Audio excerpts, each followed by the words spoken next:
There is a specific kind of love that this world never acknowledges. There is no Hallmark card printed for it, no national holiday marked on the calendar, and no quiet moment where someone looks you dead in the eye just to say, "Thank you for staying." It is the kind of love where you simply wake up every single morning, lace up your boots, and choose it all over again, completely in the dark, without a single soul clapping for you. I did exactly that for 14 long years. My name is Garrett Vance. I am just a rough-around-the-edges truck driver out of Fayetteville, Arkansas. I haul heavy freight across 4 state lines and spend my nights sleeping in the cab at drafty rest stops off Interstate 40. I don't own a single button-down suit that didn't come off a clearance rack at Dillard's. But for 14 years, I showed up for a boy who never once asked me to. If you look closely at my right forearm, you will see a thick, jagged silver scar. I got that burn from a searing hot truck exhaust pipe on a miserable, freezing night when I pulled a double shift, driving 18 hours straight through a blinding snowstorm just to make it home in time for his 12th birthday. I still remember the heat of that metal burning into my flesh. Yet, on the night he turned 22, that very same boy stood under the bright lights of his university graduation, looked me dead in the face, and told me I wasn't even worthy to stand in his presence. "The greatest gift you can give me today, Garrett," he said, his voice cold and perfectly rehearsed, "is to just disappear. You are not my real father. You are just Garrett." I didn't yell. I didn't argue. But before I walked out of that house and turned my ignition key into the dark Arkansas night, I left something sitting on that old oak kitchen table. Something that changed the entire trajectory of his life forever. Stay with me, because this story is about to take you somewhere you don't expect. Before we go any further into that kitchen, do me a quick favor. If you are someone who still believes in the quiet power of loyalty and long-haul patience, go ahead and hit that subscribe button. Drop a comment below and let me know which state you are watching this from. Trust me, you are going to want to see how this one ends. It all started back in the fall of 2008. It was a crisp, windy Saturday in October when the autumn leaves were just beginning to paint Fayetteville in shades of amber and rust. The local church was hosting its annual potluck dinner. Now, I am a man of the highway, not a man of social gatherings, and the only reason I showed up was because of my old friend Michael. Michael had told me it was just a casual backyard cookout, so I arrived completely empty-handed. But as I walked into that crowded fellowship hall, I realized Michael had lied to me again. Tables were stretching across the room, groaning under the weight of casseroles, fried chicken, and homemade pies. I was standing there by the door, feeling like a total fool in my grease-stained denim jacket when I first saw Clara. She was adjusting a large, warm tin baking pan on the dessert table. It was a peach cobbler, fresh out of the oven, smelling of cinnamon and sweet summer memories. When she noticed me standing there looking lost and awkward, she didn't judge. Instead, she let out a soft, genuine laugh. It wasn't a mocking laugh. It was warm. Something about the sound of her laughter made me feel like I'd been standing inside a freezing, windowless room my whole life, and someone had finally cracked a window open to let the sunlight in.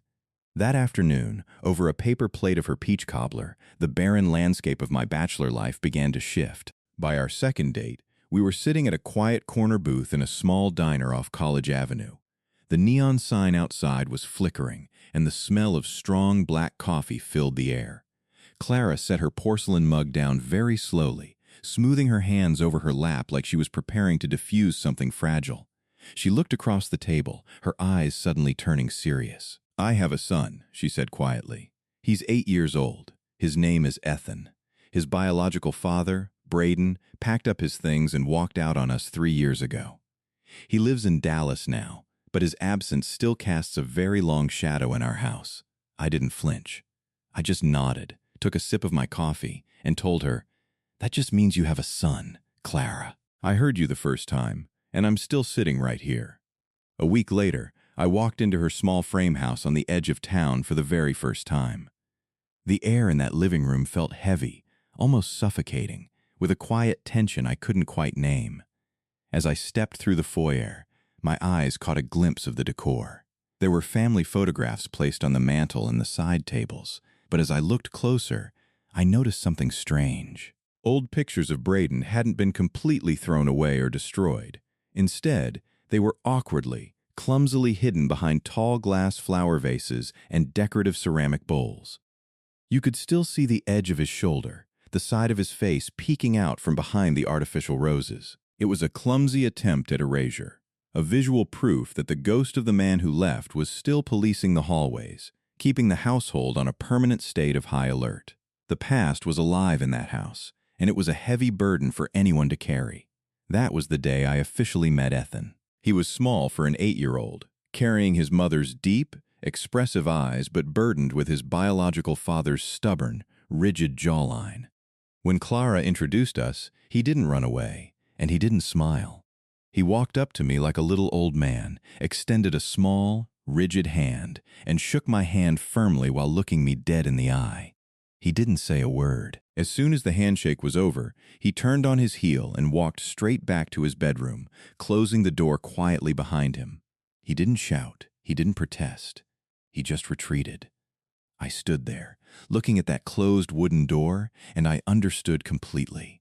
That smart little kid had already figured out the brutal math of his life. Most of the men who walked through that front door didn't stay. He was protecting himself. And right then and there, in that quiet hallway, I made a silent promise to that closed door. I was going to be the exception.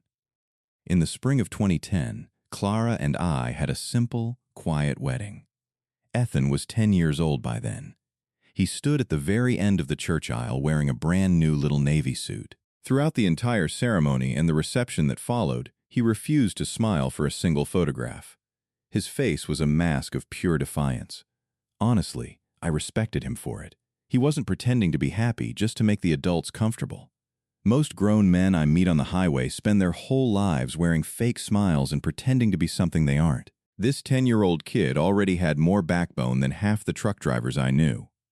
Our first year living under the same roof was what I'd call a respectful, unspoken standoff. I never pushed myself into his space. I didn't try to force myself to be his new buddy, and I absolutely refused to do that desperate thing some stepfathers do. Showing up every Friday with expensive video games and artificial enthusiasm like they're auditioning for a cheesy television commercial. I knew you couldn't buy a boy's respect, so I just lived in the house. I did my chores, I paid the bills, I repaired the broken porch steps, and I simply let Ethan watch me. I let him see what a reliable man looked like through my daily actions. Because Clara worked the late-night shifts at the medical clinic, the duty of driving Ethan fell to me. Every Tuesday and Thursday evening, he had football practice at the middle school. Without fail, at exactly 5:15 p.m., my old truck would be parked outside that chain-link fence, the engine idling smoothly, the radio turned down low. Ethan would climb into the passenger seat, thud his heavy mud-stained gear bag onto the floorboard by his feet, and immediately turn his head to stare out the side window. We drove 45 minutes out and 45 minutes back, twice a week, for 3 straight years. 90 minutes of absolute, unbroken silence every week. For a truck driver like me who is used to long solo hauls across the country, silence is a comfortable old friend. I didn't need to fill the cab with meaningless chatter. I just held the steering wheel and drove. Then came a rainy Thursday afternoon in the late fall. Ethan must have been 12 at the time. He climbed into the truck, shivering slightly from the damp cold, and out of nowhere, he broke the silence. "Coach is right about you," he muttered, still staring firmly out the window. "You don't even watch me practice. You just sit in this truck." I kept my eyes on the road ahead, my voice calm. "I watched the first 10 minutes last week," I replied softly. "Before you looked over and glared at me, telling me to stop hovering." The cabin went quiet again for a long moment. I could hear the rain tapping heavily against the metal roof.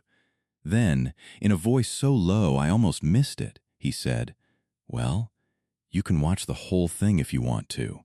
I don't care." That was the most generous thing that boy had ever said to me. And inside my chest, I knew I would treasure that sentence for the rest of my days. Out loud, I simply cleared my throat and said, "Yeah, all right." The following Tuesday, the temperature plummeted to 40 degrees. I stood right there on that muddy sideline, the biting wind cutting through my old denim jacket, and I watched that boy throw a football with a fierce, quiet focus that made me feel something I still don't have a proper word for. Maybe it was pride, or maybe it was the closest thing to pride a man is ever allowed to feel for a son who doesn't belong to him. But there was a deeper mystery growing in our home during those quiet years, a detail I didn't fully understand until much later. One evening, when Ethan was 13, I walked into the garage to grab a tool and found him sitting on an upturned milk crate. He had slipped my old pocket knife out of my toolbox and was using it to carve a block of soft, white pine wood. He had been secretly watching how I whittled wood on the porch. I didn't yell at him for taking the knife. I just watched from the shadows. He was carving a small wooden box, and on the lid, he had painstakingly scratched out the word, Dad. My heart leaped into my throat. But before I could step forward, Ethan stopped. He stared at the word for a long, agonizing minute, his face twisting into a mask of deep confusion and fear. Then, with sudden, aggressive strokes of the blade, he began frantically scraping and gouging the wood, completely obliterating the word until it was nothing but a ruined pile of white shavings. He blew the dust away, his shoulders shaking slightly, leaving the box top completely blank. I quietly backed out of the garage into the dark. At the time, I didn't understand the hidden terrors raging inside that boy's heart, or the invisible hands that were forcing him to keep his distance from me. Here is what I didn't know while I was building a life with Ethan, one quiet brick at a time, one Tuesday night drive at a time. Clara was quietly, systematically pulling up the foundation right behind my back. I don't say this out of cruelty, and I don't want you to make her the villain in your mind. Clara wasn't a cruel woman. She was a terrified one, and scared people have a tragic way of doing damage in slow motion, dropping poison into the well without even realizing they are holding the vial. To understand Clara, you have to understand the ghosts she carried. Long before she became my wife, she had been thoroughly broken by the men who promised her forever. Braden, Ethan's biological father, had packed his entire life into cardboard boxes on a bleak Monday morning when the boy was only 5, and by Thursday, he already had a brand new woman waiting for him in Dallas. Before Braden, there was a man named Dennis. Dennis lasted exactly 11 months before deciding that the structural responsibility of a real family was incompatible with his personal freedom. Clara had learned to survive through 2 men who looked permanent but turned out to be nothing more than passing storms. Because of that, she had built a thick layer of emotional scar tissue in her mind, and it dictated one strict, unbreakable rule. Do not let Ethan attach to a man who is eventually going to leave. So when I showed up, steady, quiet, and reliable in the stubborn way that diesel engines are reliable, Clara watched me with hope in one hand and a ticking countdown clock in the other. She wanted me to stay, but her trauma wouldn't allow her to believe that I would. She refused to let her son fall for another man who might one day pack his bags. She began protecting the boy surgically, the only way a wounded mother knows how. When Ethan was 10 and just starting to warm up to me, she would drop tiny, toxic seeds into his soft mind. "Garrett works real hard, baby," she'd say, her voice sweet but calculated. Long, lonely trips on the road. You know how it is with truckers. You can never truly count on their schedule. When he was 15 and almost called me Dad by accident, catching himself with a red face, Clara took him into the laundry room that night. I never knew the exact words she used, but her warning was clear enough to ensure he never came close to calling me that again. The devastating irony of my life is that I was the one man who was constitutionally, stubbornly incapable of leaving. I was the permanent one, yet she taught him to treat me like a temporary arrangement. The reality of this layout hit me squarely on a humid evening during our 10th year together. I had come home early from a short haul to Springfield and was sitting on the darkened back porch, unlacing my boots. Through the screen door, I heard Clara talking on the kitchen phone to her sister, Martha. Her voice was trembling. "Every time I see Ethan look at Garrett for approval, my stomach twists into a knot," she whispered. "I panic, Martha. I find myself finding reasons to remind Ethan that Garrett's just a driver. I have to push him away a little. I need to prepare my boy for the day Garrett inevitably packs his things, because I won't watch my son's heart break twice." Hearing those words felt like taking a heavy blow to the solar plexus. I sat there in the dark, realizing that the very woman I was providing for was treating my loyalty as a threat.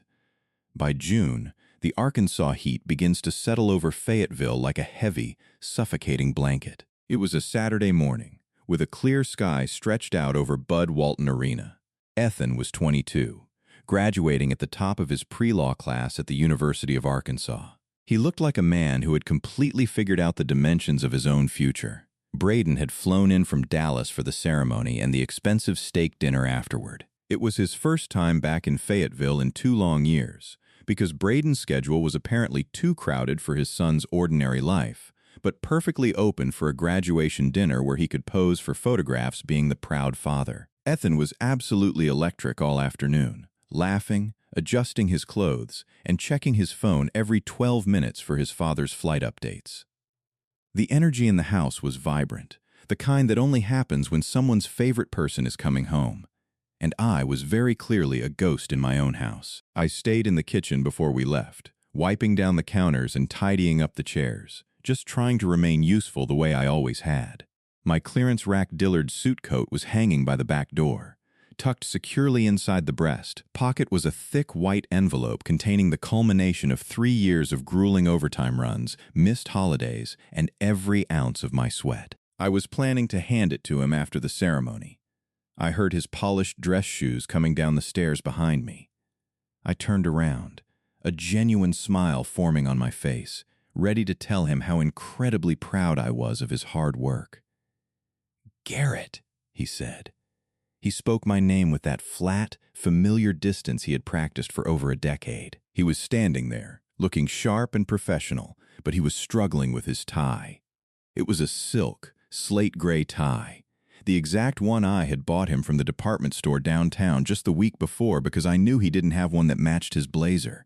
He was fumbling with the knot, his fingers tense. He looked me dead in the eyes, his face completely devoid of warmth. "The greatest gift you can give me today," he said, his voice level and chillingly calm, "is to not come to my graduation."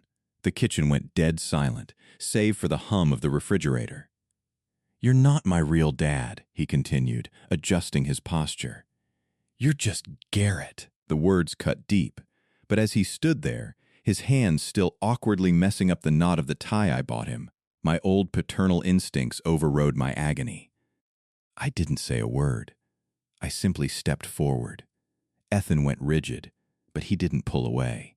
With steady, practiced hands, I reached up, took the silk fabric between my fingers, and carefully, perfectly folded the knot. I pulled it snug against his collar, tucked the tail into the label, and patted his chest down flat. I gave him the dignity of looking immaculate for the world, even as he was tearing my heart out. But the true wound didn't come from the boy. As I stepped back from his collar, I looked past his shoulder.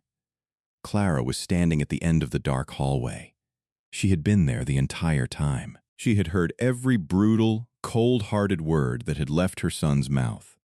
I looked at her, begging with my eyes for her to say something.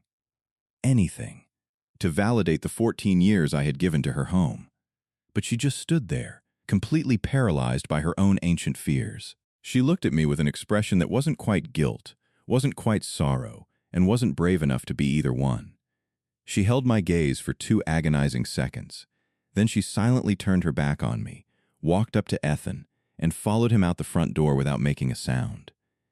14 years of showing up, 14 years of staying when it was hard, and she chose silence. That was the exact second my hope died. What does a man do when 14 years of quiet devotion are wiped clean in a matter of seconds? How do you drive a truck down the highway when the weight in your chest is heavier than the cargo in your trailer? Drop a comment right now and tell me if you would have walked out that door, or if you would have fought for a place at that table. Hit that like button, and let's look inside that white envelope I left behind. When the front door clicked shut behind Clara and Ethan, the silence that rushed into the empty house felt heavier than any cargo I had ever hauled across state lines. I didn't smash a glass. I didn't tear down the curtains. A lifetime on the road teaches you that the loudest noises rarely fix what is broken. I simply walked over to the coat rack by the door, slipped my hand into the breast pocket of my Dillard suit jacket, and pulled out the thick white envelope. I walked back to the kitchen, right to that old oak table where I had sat through 14 years of ordinary breakfasts and quiet, strained dinners. I placed the envelope flat on the wood. Then I reached into my pocket and pulled out a single silver car key. It had no plastic fob, no fancy keychain, no extra rings. Just the raw metal key, exactly the way Ethan always said car keys ought to be because he thought keychains were just extra weight. I set that key right on top of the paper. Next to it, I placed a separate, unsealed note addressed to Clara, face up, under the pale yellow glow of the single light bulb I left burning. I didn't slam the door when I left. I pulled it shut behind me with a gentle, deliberate click. I climbed into my truck, turned the ignition, and just drove. I didn't leave Arkansas. I didn't head out on a wild, reckless run. I just drove about 20 minutes outside of Fayetteville to a gravel pull-off I've known for years, a quiet spot high above the White River. I cut the headlights, rolled the windows down, and let the cool night air fill the cab. I sat there in the pitch black for hours, listening to the steady, unbothered rush of the river moving below me. I wasn't hiding, and I wasn't running away. I just needed to find a quiet place to put my head down, a place where the air wasn't thick with someone else's history and old, lingering terrors. Back at the house, midnight came and went. The front door unlocked, and the quiet of the night was broken by the sound of laughter. Ethan and Clara walked in, their voices bright, still chuckling over some flashy, smooth-talking stories that Braden had spun at the expensive steakhouse dinner. Braden had spent the whole night commanding the table, acting like the grand architect of his son's success while ordering top-shelf bourbon on Ethan's dime.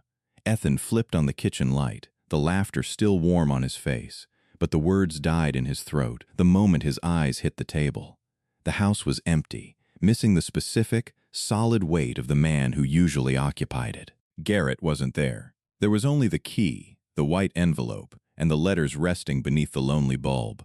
Ethan stepped forward first, his brow furrowing as he picked up the heavy white envelope with his name printed across the front. He slipped the paper out. It wasn't a graduation card with a $20 bill. It was a formal, heavy-stock letterhead from Boyd Miller and Associates, the most prestigious family law and civil litigation firm in the entire region. The document was an official corporate contract offering Ethan a position as a junior associate, complete with a top-tier starting salary, full medical benefits, and paid bar exam study leave built directly into the terms. Attached to the back was a personal, handwritten note from my old friend Boyd Miller. The note read, "Ethan, this position has been sitting vacant, held open for exactly 18 months waiting for your graduation date. I turned down 2 top-tier candidates from out-of-state law schools because your stepfather, a man who has hauled freight for 14 years and never once asked me for a single scrap of a favor, stood in my office and told me you had a mind built for this work. He told me you could take apart a legal argument the way he takes apart a diesel engine. He was right. The desk is yours." At the very bottom of the page, in my own rough, uneven handwriting, I had added just a few words. "The Charger is parked in Boyd's secure garage. The key on the table is yours either way. So is the job.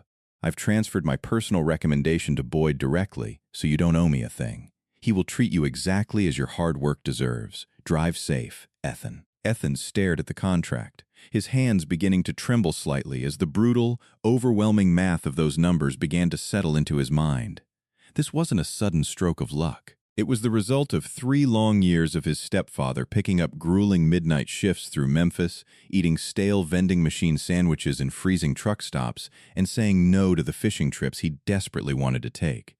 All so he could put down the thousands of dollars in cash needed to secure that dark blue Dodge Charger and cement a future for a boy who wouldn't even let him set in the audience.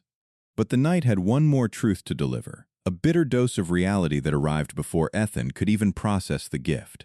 Right after the graduation ceremony, while they were waiting for their table at the restaurant, Braden had pulled Ethan aside near the coat check. With that same smooth, flashy smile he used when he walked out 14 years ago, Braden had casually asked Ethan if he could borrow a significant portion of the graduation cash gifts and his remaining scholarship stipend. Braden claimed a real estate venture in Dallas needed a temporary influx of liquidity, promising he'd pay it back tenfold once the deal closed. In that single, sickening moment at the restaurant, Ethan had caught a glimpse behind his biological father's expensive veneer. He saw the naked selfishness, the hollow opportunism of a man who only showed up to harvest fruit from a tree he had never watered. And now, standing in the quiet kitchen, looking at the contract from Boyd Miller, the contrast was so sharp it felt like a physical blow. On one hand was his flesh and blood, a man who showed up after 2 years of total absence just to take from him. On the other hand was Garrett, the man he had called just Jacob or just Garrett, the man who had asked for absolutely nothing, demanded no credit, and left behind a career and a dream car before walking quietly into the dark. Clara stood by the counter, her face turning pale as she picked up the second letter, the one meant for her. She read it standing up, her eyes scanning my handwriting 4 times before her legs finally gave out and she sank heavily into a kitchen chair. The letter was brief. "Clara, I've known for a very long time that you were terrified I would leave you. I understood it. You had been broken by men who treated loyalty like a temporary jacket, and you built a wall around Ethan's heart to protect him from the same heartbreak. I don't write this to accuse you or to make you feel small. I write this because you need to hear that I saw exactly what you were doing. I heard the doubts you whispered into his ear. I watched you pull him back every time he got too close to me. And I stayed anyway. I stayed for 14 years because I was never going to leave. That was the one thing you got wrong, Clara. The only thing. But it was the mistake that cost our boy a father. He is 22 now, and he doesn't know who he is because you needed him to look at me like a temporary arrangement. The car is real. The job is real. Tell Ethan that the greatest gift I could ever give him was 14 years of showing up when no one asked me to, and never once sending him an invoice for it. The mortgage on the house is covered through December. That should give you enough time to breathe. Garrett." Ethan slowly turned away from the table, his face completely stripped of the evening's excitement. He walked to the front door, pulled it open, and looked out into the driveway. The space where my old, familiar truck usually sat was completely empty, leaving behind nothing but a small patch of dry concrete under the porch light. He walked back into the kitchen, the silver car key clutched tightly in his fist. He didn't yell. He didn't raise his voice. He had the calm, terrifying precision of the lawyer he was born to be. He sat down across from his mother, looked at her tear-stained face, and asked a single, quiet question. "Why did you do that? The things you told me when I was a kid, about people changing, about not getting too settled. Why did you say those things to me about Garrett?" Clara tried to hold her posture together, but the weight of 14 years of hidden fear and carefully constructed lies finally shattered under her son's gaze. The wall she had built around his heart didn't protect him. It had only isolated him from the one steady anchor they had ever known. She broke down completely, her shoulders shaking as she wept into her open palms, burying her face in the wreckage of the safety she thought she was buying. 8 weeks after Ethan started his new life at the law firm, Boyd Miller walked into his office. He didn't say a word, didn't make a grand speech. He just placed a small, silver-framed photograph onto the corner of Ethan's desk and quietly walked out. Ethan picked it up, and his breath caught. It was an old, candid picture from the Benton County Fair, taken when he was just 11 years old. In the center of the frame, Ethan was captured mid-laugh on a carnival ride, his face wide open with a pure, unburdened joy that children so easily forget they possess. But it was the edge of the frame that made his hands shake. Standing back in the shadows, half blurs against the bright carnival lights, was me. I was just standing there in my old denim jacket, watching him from a distance with a quiet, unmistakable pride written across every line of my face. I had given that photo to Boyd years ago, with a simple instruction to hand it over only when the boy was ready to see it. An hour later, my phone buzzed. I was parked at a gravel rest stop outside of Alma, Arkansas, watching the heat waves rise off the asphalt. I picked up, and for a long moment, neither of us said a word. Then, through a thick, choked-up voice, Ethan broke the silence. "Garrett, I think I owe you a dinner. I am so sorry." I let the engine idle, smiled at the horizon, and kept my voice level. "I know a good place down in Fayetteville, kid," I said. "But you're buying." We met at Penguin Ed's. When I walked through the door, Ethan didn't reach out for a stiff, polite handshake like he used to. He stepped right in and threw his arms around my shoulders, holding on tight. The rigid, closed-off boy I had driven in silence for 3 years had finally learned how to open his heart. We sat in that booth and talked for 3 straight hours, clearing away 14 years of unsaid things. At one point, Ethan looked down at his coffee cup, his eyes damp. "Why didn't you ever defend yourself, Garrett? Why didn't you tell me what Mom was doing?" I looked at him, realizing he was finally a man. "Because you didn't need me to be right, Ethan," I told him softly. "You just needed me to be there. Things never went back to the way they were before that graduation night, but true justice doesn't look like revenge. It looks like healing. I never moved back into that house as Clara's husband." The romantic bond had quietly dissolved in the wake of all that hidden history, but something far more resilient took its place. Today, Clara and I are good, honest friends who share a deep, mutual respect. She finally found the courage to see a therapist, slowly untangling the heavy knot of fear that Braden and Dennis had left in her mind. Just last week, when I stopped by to drop off some groceries, she handed me a small brown paper bag. Inside was a thick, hand-knitted steering wheel cover she had spent weeks making for my truck. "To keep your hands warm on those long, freezing runs through Memphis, Garrett," she said with a gentle smile. I wrapped it around my wheel that very night, and every time I hold it, I can feel the quiet warmth of forgiveness guiding my way. The sun is just beginning to think about coming up over the Arkansas horizon, painting the sky in deep shades of purple and gold. From the high cab of my truck, looking out over the endless miles of Interstate 40, I know one thing for certain. Dunne doesn't make you a father. Any man can give a child his last name, but it is the stubborn, quiet choice to stay right there in the mud when the storms roll in that truly defines a man. Ethan is my son, by every law that matters in this life. Thank you for sitting with me through this memory. Life is too short to spend it building high walls. Spend it planting flowers instead. If this story touched your heart, please hit that subscribe button and join our community. Take a moment today to look around and thank the quiet, reliable people who show up for you every day without asking for applause. I am Garrett Vance, your storyteller on the road. Drive safe out there, and I will see you on the next haul.